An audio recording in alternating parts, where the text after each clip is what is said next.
আসসালামু আলাইকুম।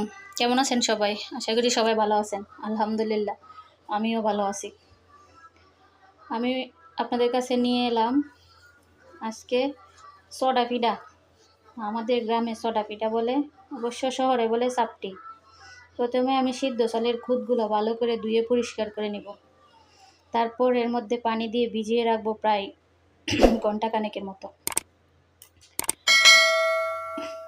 ভিজানো হয়ে গেলে আমি শিলপাটা ভালো করে পিষে নেব। আপনারা চাইলে মিক্সিতেও করতে পারেন।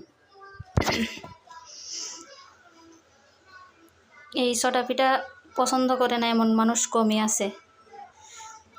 অবশ্য শহরে এটাকে চাপটি বলে, ধোসাও বলে। একটু লবণ দিয়ে ভালো করে মাখিয়ে নিলাম। অন্যদিকে একটি তাওয়া বসিয়ে দিলাম চুলায়, গরম হয়ে গেল। এর মধ্যে দিয়ে হাত দিয়ে এভাবেই মেলে দিব।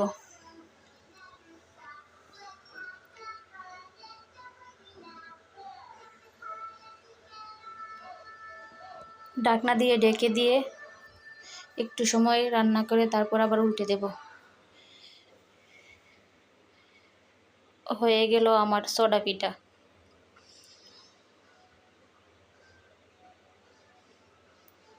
সডা পিঠা অথবা শহরের চাপটি, যাই হোক, সডা পিঠা খেতে অনেক ভালো লাগে। আপনারা যে কোনো কিছু দিয়ে খেতে পারেন। চেপা শুটকির ভর্তা, মাংসের ঝোল, কচু শাক বা চেপা শুটকি দিয়ে রান্না করা যে কোনো তরকারি দিয়ে। আমি আজকে খাবো লতা দিয়ে চিংড়ি মাছ দিয়ে রান্না করেছিলাম চেপা শুটকি দিয়ে।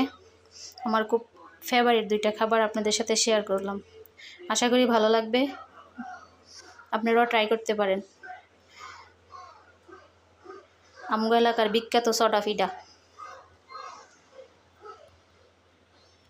ভালো লাগলে চ্যানেলটি সাবস্ক্রাইব করবেন, লাইক করবেন, শেয়ার করবেন, কমেন্ট করবেন। ভালো থাকবেন সবাই। আল্লাহ হাফেজ।